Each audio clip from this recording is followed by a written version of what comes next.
Dois discípulos estavam caminhando em direção de uma vila chamada Emaús. A Bíblia diz que eles estavam chorando por esse horário mais ou menos, domingo de manhã. E ali a profecia não tinha se cumprido ainda. Amém? Por isso, terminando o que eu comecei antes, do que o Espírito Santo falou no meu coração. Deu certo, ele disse. Deu certo. E é o que eu quero dizer para você. Eu quero começar a mensagem de hoje dizendo para você, deu certo. E sabe quando que deu certo? Quando tudo parecia que tinha dado errado. Sabe quando que a glória de Deus ela se manifesta com mais evidência nas nossas vidas? Quando o sofrimento tem sido mais intenso.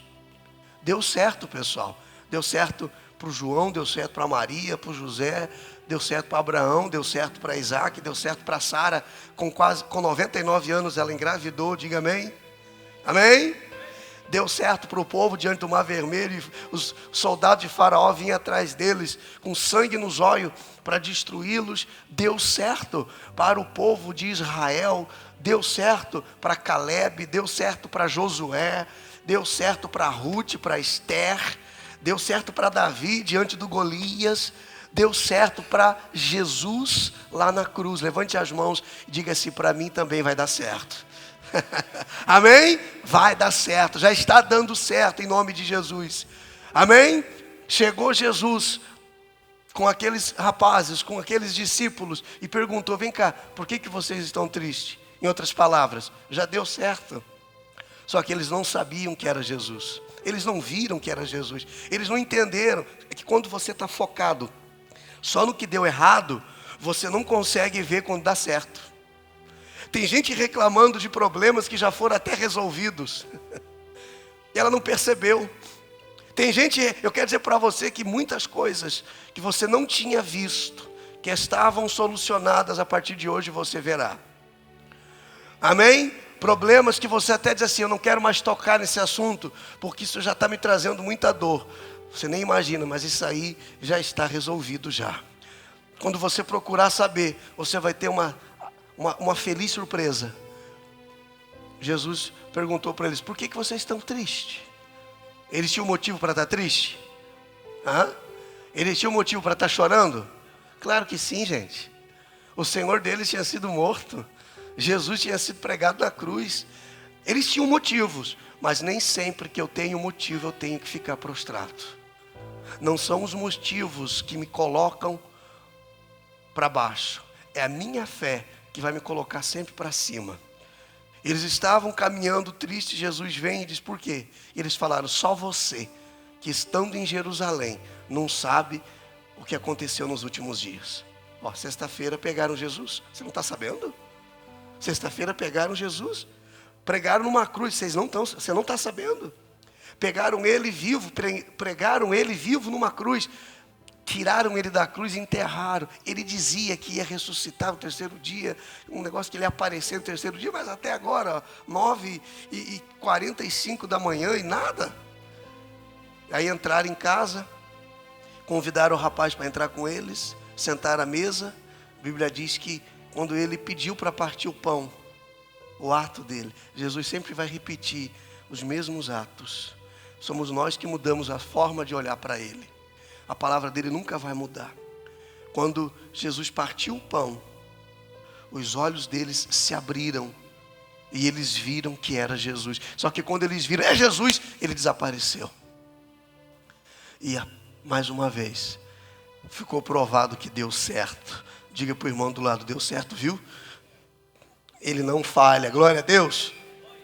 O que é Páscoa? Vamos entender aqui rapidamente. Porque falar, todo mundo fala. Tem um monte. Vocês trouxeram ovo de chocolate para a igreja hoje?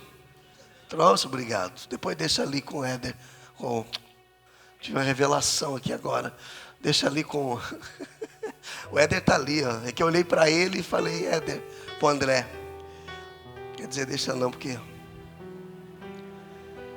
Páscoa não tem nada a ver. Cadê aquele banner lá que a gente pôs aqui? Põe aqui, por favor. Quem que está aí hoje? É o Pierre? Põe aí, Pierre, por favor, para a gente ler juntos. A primeira mensagem que eu recebi hoje de manhã foi um coelho arrastando um cesto de ovo, escrito assim: Pastor Mário, Feliz Páscoa. Um coelho arrastando um cesto de ovo, pessoal. Eu tive que rir. Aí eu fui atrás desse texto aqui, ó.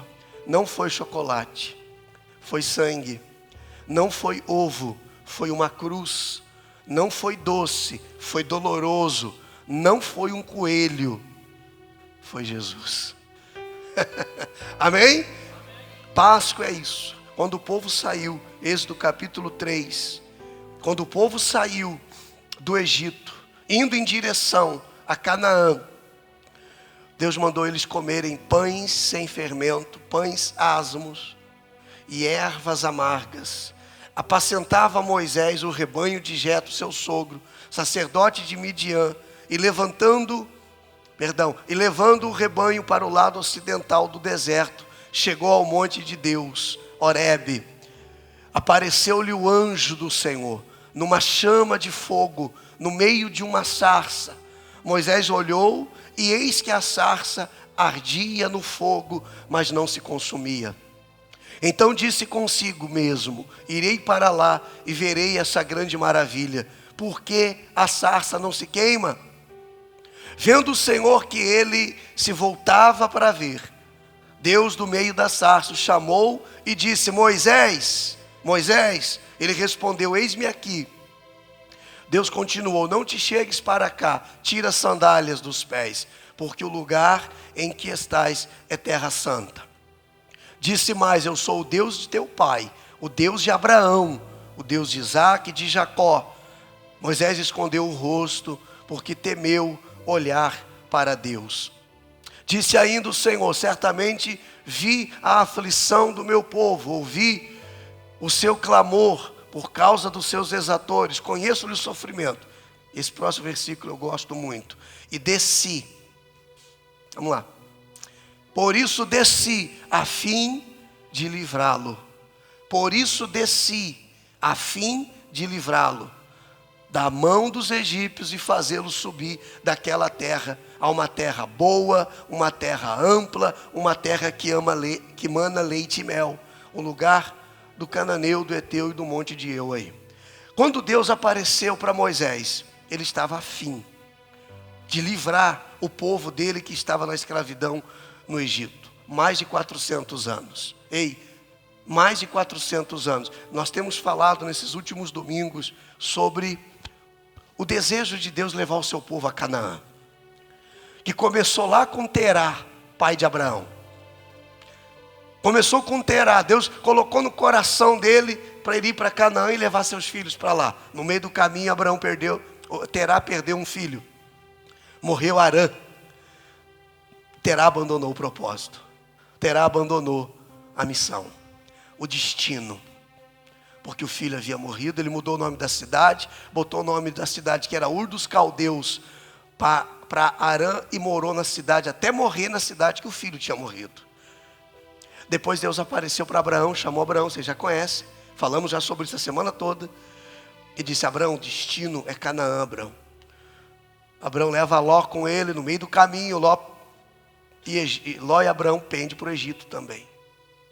O Egito não é lugar dos escolhidos. Deus tem um destino para o seu povo, mas nós temos o livre arbítrio.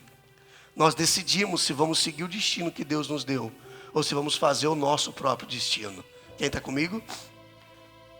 Depois disso, Ló vai para Sodoma e Gomorra, lugar de destruição, lugar aonde se acende a ira de Deus. Abraão vai para Canaã. Passado um tempo, Deus aparece para Moisés, diz: Moisés, tira o meu povo do Egito, leva para Canaã.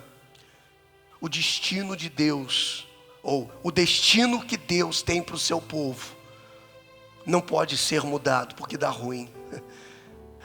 Moisés chega lá, ele recebeu essa ordem aqui de Deus: ó Moisés, eu desci, eu estou a fim de livrar esse povo, eu vou tirar essas pessoas que estão há mais de 400 anos na escravidão, mas eu preciso de você.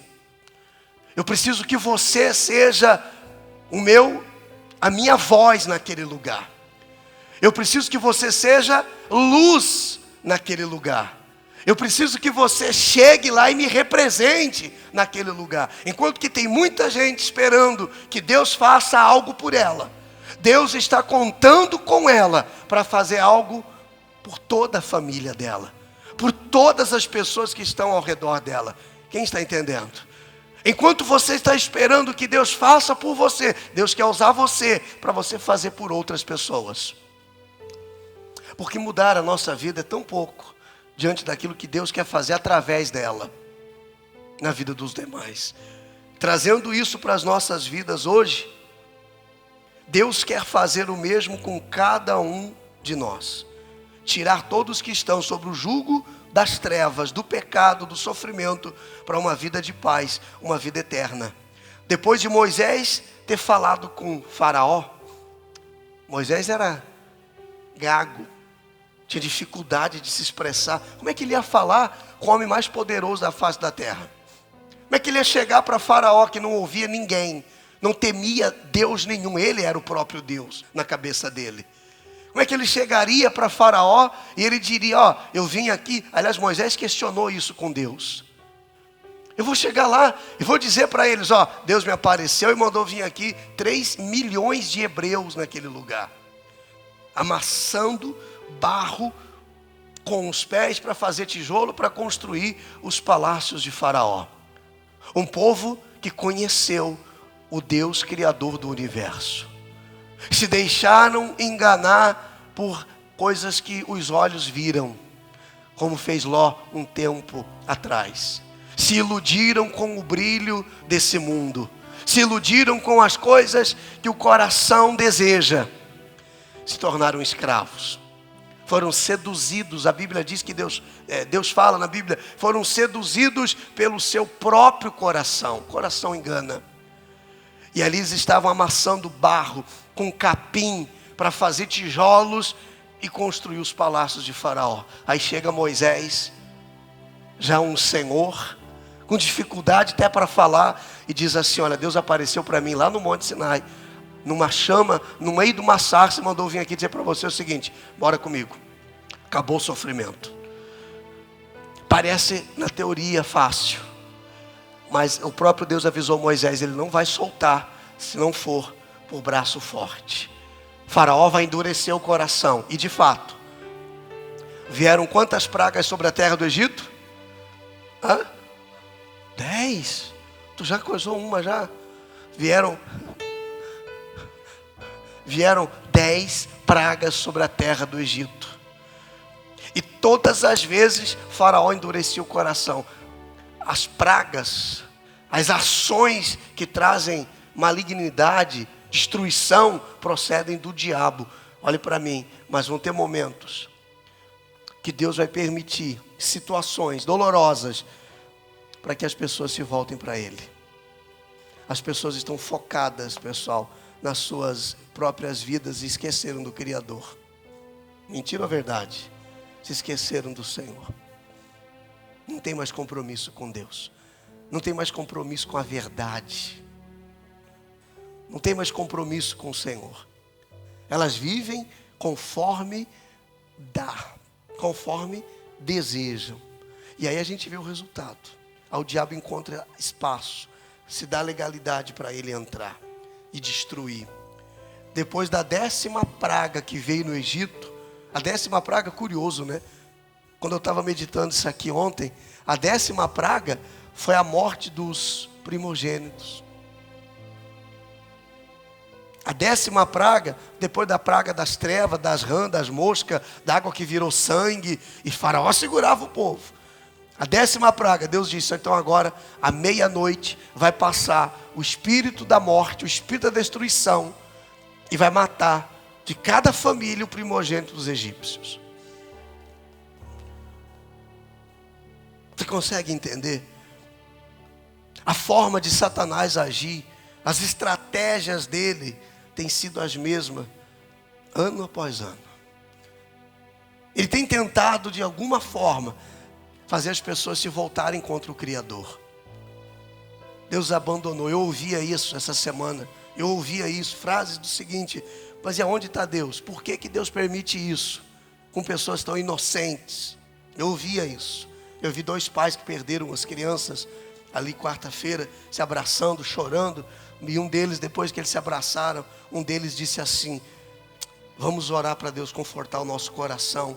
E aí ele diz numa entrevista: eu como cristão, eu aprendi com Jesus que eu tenho que perdoar esse sujeito. E militar ainda, esse rapaz que eu ouvi, esse pai. Eu aprendi com Jesus que eu tenho que perdoar. E a gente, aqui, que nem somos pais das crianças que foram vítimas, querendo cortar a cabeça dele fora. E um pai disse: eu tenho que perdoar. Aliás, foi para isso que Jesus morreu na cruz, glória a Deus. Foi para perdoar. Perdão não se entende, se pratica. Perdão não é para fazer o bem para o outro, é para fazer o bem para si mesmo. Gênesis capítulo 12, verso 1, continuando ali onde nós paramos, mas lá no capítulo 12, verso 1, só vou repetir o que ele falou novamente a Abraão.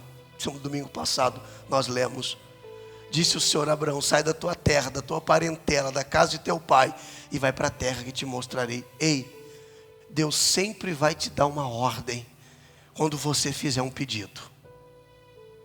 Pegou essa não? Deus sempre vai te dar uma ordem quando você fizer um pedido. Essa ordem que Deus vai te dar é o seguinte: você precisa fazer algo para que esse pedido seja atendido. As coisas não vão acontecer por obra do acaso. O povo estava lá no Egito orando, clamando, chorando, maçando barro e chorando. Uma refeição por dia, sendo massacrado, misturando lágrimas com oração. Senhor, Deus de Abraão, lembra de nós. Deus chama Moisés e dá uma ordem para ele. Eu atendi o pedido, mas a minha resposta não é o que você está pedindo, mas é o que você precisa fazer para que isso aconteça na sua vida. Seria muito simples: Deus, eu preciso disso. Sabe, Deus, eu preciso disso aqui. Você pode me dar isso aqui, Deus? E Deus chegar e me entregar dessa forma. A tua oração causa o seguinte efeito: a resposta de Deus não é aquilo que você está pedindo, mas o que precisa ser feito para que você alcance aquilo que você está pedindo. Quem está comigo? Vocês entenderam sim ou sim? A partir daí, Abraão entendeu que o pedido, Moisés também entendeu que o pedido que eles fizeram trouxe de Deus uma ordem: você vai lá e faz assim, e isso que você está pedindo vai se cumprir. Há pessoas esperando cair do céu. A mudança da sua vida começa em você. Não é de cima para baixo, mas de baixo para cima que as coisas acontecem. Não é de fora para dentro, mas de dentro para fora que as coisas acontecem. Enquanto a gente espera mudar o que a gente vê e não muda dentro, do lado de fora também não vai mudar. Quando Moisés entra no Egito, Deus entrou lá. Por quê? Porque Moisés estava lá. Alguém que recebeu uma ordem estava lá. Quando Moisés fala com Faraó e diz: faz isso, aí Moisés não estava pedindo a Faraó, ele pediu a Deus. Faraó ele estava ordenando, porque Satanás entende, quando você fala com ele, não é um pedido, mas é uma ordem. Larga a minha família, sai do meu casamento, da minha casa, da minha família, dos meus filhos, da minha saúde, das minhas finanças. Isso não é um pedido, isso já é uma ordem. Porque quando você se levanta para obedecer à voz de Deus, você passa a ter moral no céu, e você passa a ter autoridade sobre o inferno. Quem entendeu? Se você se levanta para obedecer à voz de Deus, você tem moral nos céus. A tua voz chega lá, e você tem autoridade no inferno. Satanás entende: ali eu não posso mais tocar, ali já não é mais propriedade exclusiva minha. O povo sai do Egito, 3 milhões, estou aqui resumindo, tá, gente? 3 milhões de hebreus. Deus fala assim: para aí, comem, chamem o povo para comer, comam os pães asmos, as ervas amargas. Para quê? Para quê? Por que comer pão sem fermento? Porque fermento é o crescimento falso. Não é assim? Tudo que você põe em fermento, aquele pão, né, que você põe em fermento, ele cresce. Mas se você aperta, ele some. O pão é o crescimento enganoso. Deus disse, vocês vão crescer no deserto. É a casa na rocha. Quando vier o vento, quando vier a chuva, a tempestade, as lutas, você vai permanecer firme. O problema não vai te destruir. Glória a Deus. Comam o pão asmo com as ervas amargas, para que vocês não se esqueçam de onde eu os tirei. A vida amarga, a vida de amargura que vocês viveram com os seus pais, seus avós, foram 4 gerações, 430 anos na escravidão. Sabe por que Deus disse para comer o pão com as ervas amargas? Para eles lembrar de onde Deus os tirou. Sabe o que eu tiro disso? Quando eu esqueço de onde Deus me resgatou, eu volto para lá. Então todo ano Deus falou para Moisés: ô Moisés, todo ano, uma vez por ano, vocês vão parar tudo e vocês vão praticar a Páscoa. Essa é a Páscoa. Comer o pão sem fermento e as ervas amargas, para vocês lembrarem de onde eu os tirei. Quando dava vontade de voltar para o Egito, eles comiam o pão e as ervas, as raízes amargas. E falavam, opa, dá não? Vamos continuar? Porque voltar para o lugar de onde Deus nos resgatou é loucura. Lembra? Aonde vivia você? Quem era você antes de ouvir falar do amor de Deus? Tinha alguém que morreu de amor por você. E você estava no meio das trevas. E Ele foi lá e te resgatou. Quantos foram resgatados por Jesus aqui na última hora? Teve aquele dia que você disse assim: puxa, se não fosse Jesus eu estava perdido. Ninguém queria saber mais de você. É o bagaço da cana, esmagado 3 vezes naquele moinhozinho, naquele engenhozinho. Era desse jeito. Nem pagando alguém queria viver a nossa vida. E nós fomos alcançados ali. Fomos resgatados ali por Ele. Mas por favor, nunca se esqueça de onde Ele te resgatou. Dá uma mordida nas ervas amargas. Tem o pão aí com ervas amargas hoje? Tem, pastor Daniel? Pastor Daniel falou que pega lá uma bandeja lá. Pastor Daniel falou que para alguns... está aqui? Para alguns Ele colocou o dobro de raiz amarga. Tem gente que vai comer, eu falei, vai comer, eu vou dar no final da reunião, porque vai comer, vai sair correndo beber água. Gente, tem muita coisa aí. Esse verde é tudo amargo? É aquele negocinho do sushi? É? Como é que chama, João? O negocinho verde do sushi? Aquele verdinho? O wasabi. Tem uns aqui que tem uma colher cheia de wasabi. Isso que é para comer, eles vão ter que comer. Melhor comer isso aqui do que voltar para onde a gente estava, amém, gente? Jesus amado. Deus, quando tira o povo do Egito, não quer que o povo volte para lá. Não quer que as pessoas voltem a ser escravas, mas elas têm a liberdade para voltar.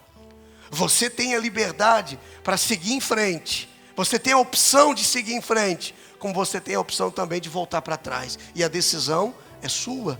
A escolha é de cada um de nós. Olha o que a Bíblia diz lá no livro ainda de Gênesis capítulo 3, pessoal. Põe lá na frente no versículo 8. Gênesis 3, verso 8, para a gente não se estender. Lembrou, isso daí, quando ouviram a voz do Senhor Deus, que andava no jardim. Não, falei errado, me ajudei. Lá no, perdão, não é Gênesis bonitão, é o Êxodo, perdão. Você ouviu Gênesis? Eu não falei Gênesis. Falei Gênesis? Falei não. É Êxodo. Eu estou em Êxodo, você quer ir para Gênesis? Êxodo capítulo 3. Desculpa, tá? O pastor é meio coisado assim mesmo. Por isso desci a fim de livrá-lo. Então Deus estava o que, igreja? a fim de livrar. Deus sempre vai estar a fim de realizar o desejo do seu coração.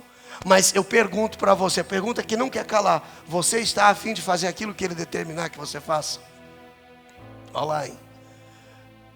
Porque nós queremos que Ele atenda às nossas exigências, mas eu estou disposto a atender a exigência que Ele faz na minha vida, ou para a minha vida ser transformada?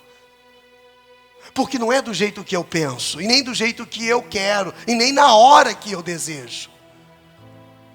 Eu quero que a minha exigência seja atendida. E a exigência de Deus, quando Ele diz que é o pecado que separa o homem de Deus, que é a desobediência que afasta a criatura do Criador, e Ele exige que eu ande em santidade de vida, e Ele exige que eu me afaste das coisas que não o agradam.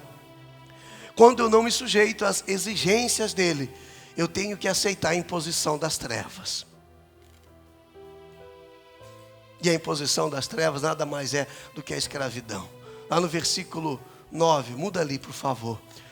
Pois o clamor dos filhos de Israel chegou até mim, e também eu vejo. Porque se Ele vê, por que Ele não faz alguma coisa? Olha só, a opressão com que os egípcios estão oprimindo, Deus está vendo.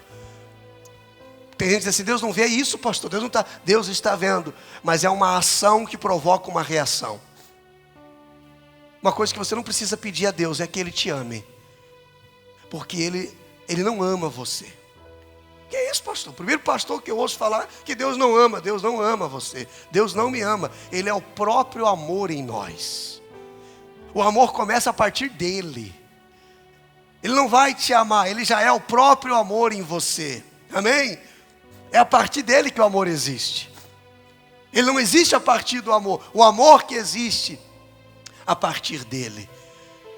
Mas uma coisa que você vai ter que sempre recorrer a Ele é a misericórdia dEle, é a compaixão dEle, é o perdão dEle.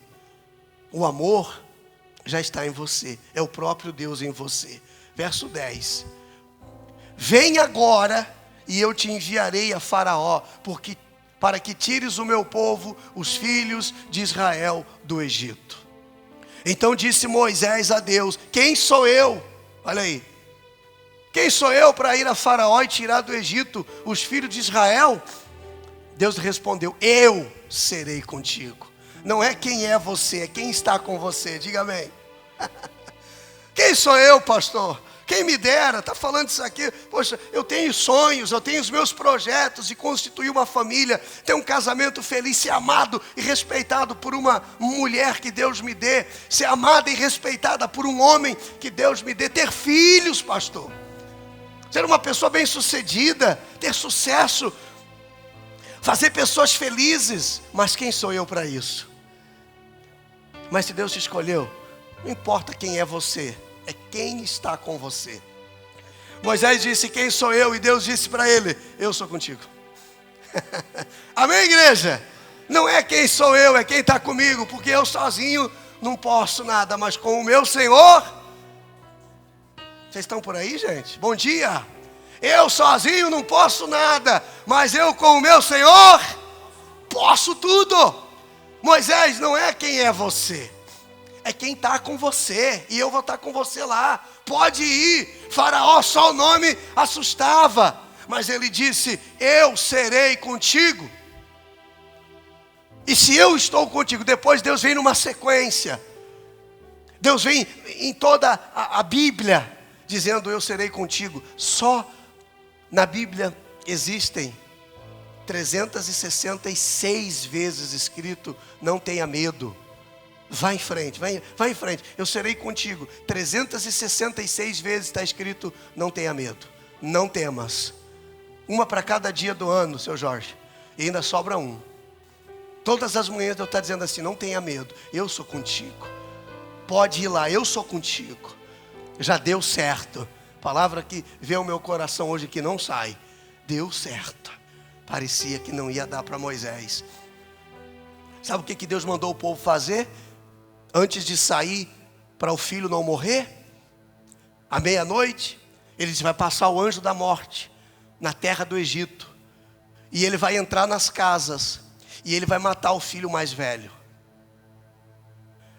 Mas aqueles que tiverem pego um cordeiro, sacrificado esse cordeiro, matado esse cordeiro, aqueles que tiverem pego o sangue desse cordeiro e colocado uma marca do sangue nos umbrais das portas, o anjo da morte vai passar. E quando ele olhar para a porta e ele vê ali a marca do sangue do cordeiro, ele vai passar direto. Nessa casa, o destruidor não vai poder entrar. Nessa casa, o destruidor não vai poder matar. Nessa casa, o destruidor não vai poder tocar. Porque tem a marca do sangue do cordeiro. Meia-noite, todo mundo dormindo, o Egito em silêncio. A Bíblia diz que o anjo da morte vem. Passa de casa em casa. E só se ouve os gritos da mãe indo no quarto e encontrando o filho morto. Todos os egípcios, até o gado, pessoal, até o primogênito dos gados, das ovelhas, foi abatido. Quando o anjo da morte passa, ele deixa um rastro de destruição, gente. Mas a Bíblia diz assim: na casa dos filhos de Israel tinha a marca do sangue nas ombrais.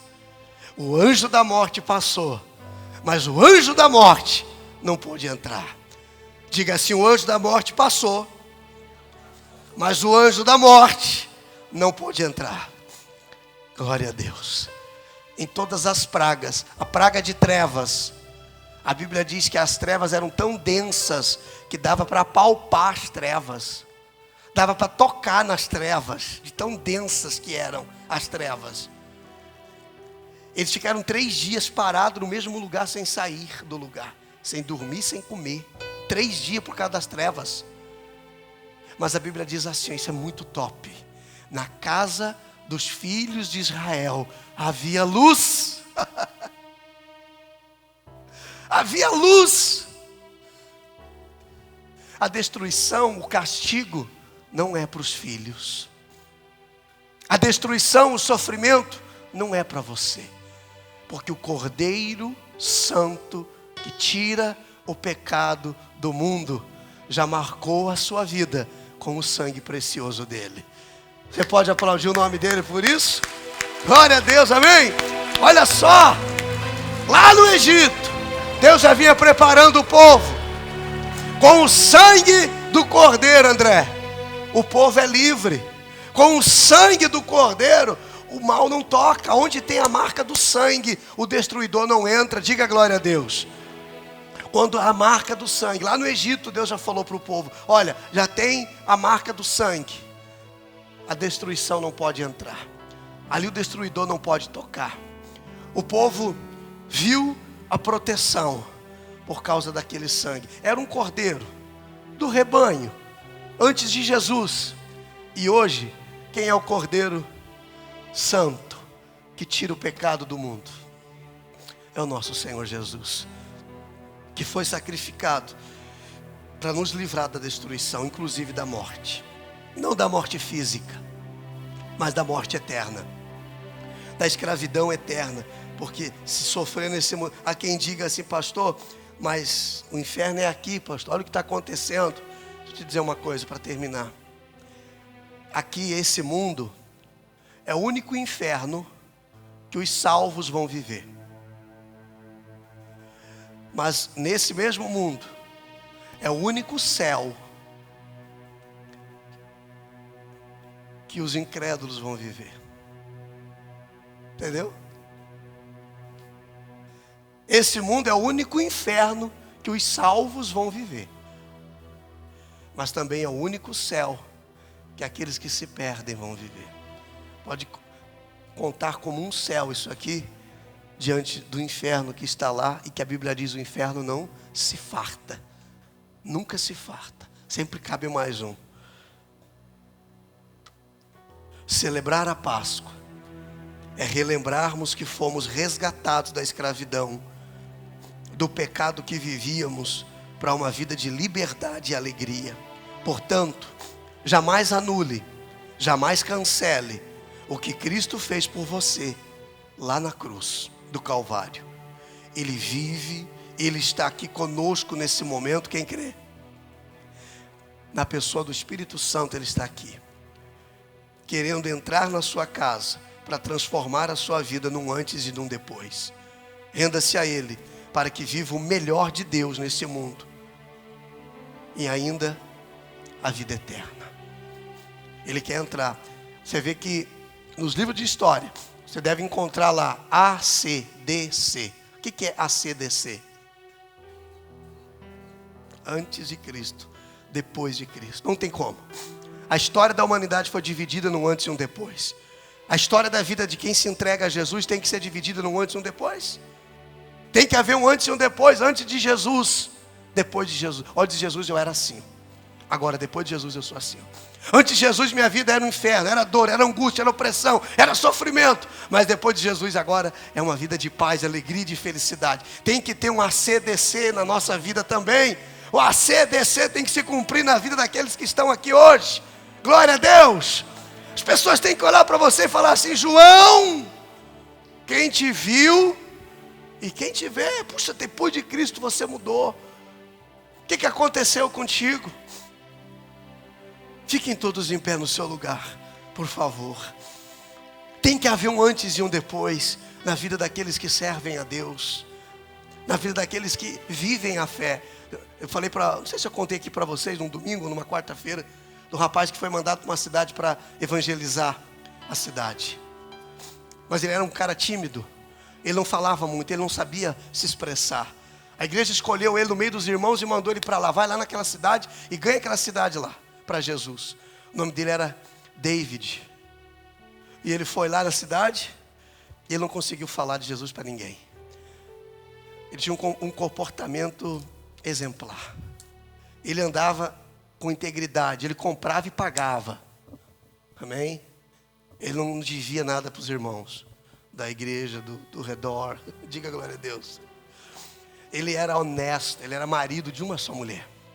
Tinha uma mulher maravilhosa. A mulher era esposa de um só homem também. Tinha filhos que na escola davam exemplo. E todo mundo falava assim: caramba, esse David é muito top.